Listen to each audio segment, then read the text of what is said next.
Permisi, ikut pantun lagi. Lebih baik kulit mulus daripada kulit kasar. Belajar matematika itu harus karena merupakan ilmu dasar. Semangat!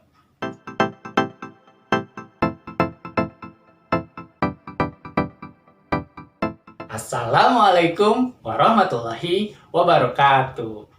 Hai, jumpa lagi bersama saya, Pak Mato. Kita belajar bareng lagi yuk. Nah, sebelum kita mulai belajar, kita berdoa terlebih dahulu supaya pembelajaran kali ini bisa jadi manfaat dan juga berkah untuk kita semua. Mari kita berdoa. Berdoa selesai. Udah siap belajar belum? Yuk kita kemon. Persiapannya kita mulai ya. Ayolah, kita mulai berangkat. Bismillahirrahmanirrahim. Kita lanjut yuk ke materi dilatasi. Istilah lainnya perkalian. Nah, di sini dilatasi itu merupakan bagian dari transformasi perkalian dari koordinat tiap-tiap titik ya terhadap titik pusat pada suatu bangun datar dengan faktor skala sebesar K. Nah, faktor skala itu adalah sesuatu hal yang menentukan apakah dia mengalami pembesaran atau pengecilan pada suatu dilatasi. Nah, ini adalah contohnya. Nah, teman-teman, untuk yang warna merah ini adalah bangun datar yang versi aslinya. Dan yang warna biru ini adalah bangun datar yang mengalami dilatasi pembesaran. Nah, bisa tahu dari mana? Dari titik-titik sudutnya nih. Ada keterangan A aksen, B aksen, dan C aksen. Nah, selanjutnya, secara umum dilatasi itu kan koordinatnya X, Y dengan faktor skala K ya. Jadi nanti bayangannya itu berupa KX, KY. Nah, KX ini artinya K kali X, KY itu artinya K kali Y ya. Jadi KX dan KY ini angka dikali angka ya. Nah, jadi kalau misalnya K-nya lebih besar dari 1, maka dilatasi itu mengalami pembesaran ya. Jadi kalau misalnya dia angkanya 2, 3 nanti akan lebih besar bentuknya ya dari yang aslinya. Dan jika kalau misalnya K-nya itu di antara 0 dan 1, nah dilatasi ini mengalami pengecilan. Jadi lebih kecil dari bentuk awal. Nah, ini contohnya. Nah, di sini, kalau pas di sini berarti K-nya 1 dan ini mengalami pengecilan ya, tuh pengecilan. Ya, ini K-nya ya. Dan ini K-nya ketika lebih besar dari 1 tuh kan 2,5 sampai 3 bahkan mengalami pembesaran. Jadi K ini sangat berpengaruh dengan ukuran bayangannya, apakah mengalami pengecilan atau pembesaran. Nah, selanjutnya, dilatasi suatu titik terhadap titik 0,0. Nah, ini misalnya kita contohin ada titik A sama dengan 3,2, terus K-nya sama dengan 3. Nah, kayak tadi tuh, berarti si X sama Y-nya dikaliin 3. Ya. Nah, sekarang coba K-nya mengalami pengecilan, misalnya 0,5. Berarti 3 kali setengah dengan 2 kali setengah itu bayangannya, ya. Nah, sekarang kalau K-nya 1, nah berarti pas lagi di titik awal. Nah, sekarang coba titik awalnya kita pindahin ke 1,2. Nah, sekarang misalnya pengecilan dulu nih, dengan K-nya dengan setengah, berarti 1 kali setengah hasilnya 0,5 dan 2 kali setengah hasilnya 1. Betul kan? Nah, sekarang kalau K-nya sama dengan 2. Nah, kalau K-nya sama dengan 2 berarti 1 kali 2 hasilnya 2 dan 2 kali 2 hasilnya 4. Betul ya? Kalau K-nya 3 berarti 1 kali 3 hasilnya 3, 2 kali 3 hasilnya 6.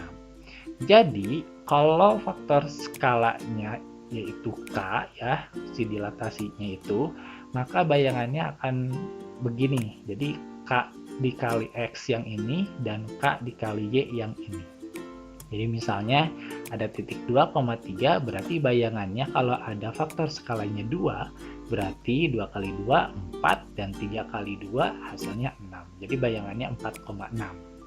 Dan kalau misalnya titik yang sama tapi faktor skalanya 3 berarti 2 kali 3 yaitu 6, dan 3 kali 3 hasilnya 9. Dan yang terakhir, kalau faktor skalanya setengah, berarti di antara 0 sama 1 kan, berarti pengecilan nih. Berarti 2 kali setengah hasilnya 1, dan 3 kali setengah hasilnya 1,5. Oke ya, ini koordinat barunya setelah mengalami dilatasi dengan faktor skala tertentu. Nah, sekarang kalau dilatasi pada bidang datar gimana nih? Nah, teman-teman tetap fokusnya terhadap setiap titik, kayak rotasi sebelumnya juga ya. Jadi titik-titiknya juga kan akan berpengaruh. Nah, ini ada animasi. Bagaimana dengan kalau bidang datar itu kan dibatasi dengan garis-garis ya. Nah, ini ketika K-nya sama dengan 1 berubah ketika misalnya K-nya 1,5. Teman-teman perhatikan deh di warna biru ini. Ini sisinya 2 dan sisi yang satunya lagi 4. Nah, ini kan segitiga siku-siku ya. Nah, ini adalah sisi miringnya atau hipotenusanya. Itu 4,5 didapat dari rumus Pythagoras pastinya. Tapi ini karena komputer jadi dia udah kebaca sendiri. Nah, ketika K-nya 1,5 itu berpengaruh juga dengan garisnya.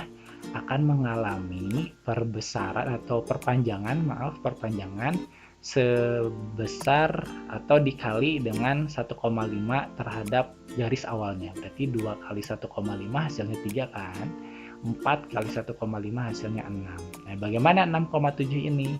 Sebenarnya kalau dikali pun 1,5 mungkin mendekati, tapi 6,7 ini merupakan pendekatan pakai Pythagoras antara 3 dan 6 ya. Kita lanjut lagi, bagaimana dengan kalau misalnya K-nya kita gedein lagi nih jadi 2 ya. Nah, kalau titik-titiknya ya A aksen, B aksen, sama C aksen udah ngikutin rumus yang sebelumnya tuh. Jadi kan 8,8 nih yang B aksen itu didapat dari 4,4 dikali 2 hasilnya menjadi 8,8. Begitu pula yang A aksen, begitu pula dengan C aksen. Tergantung dari titik awalnya masing-masing. Nah, kita perhatian lagi nih, yang sisinya nih.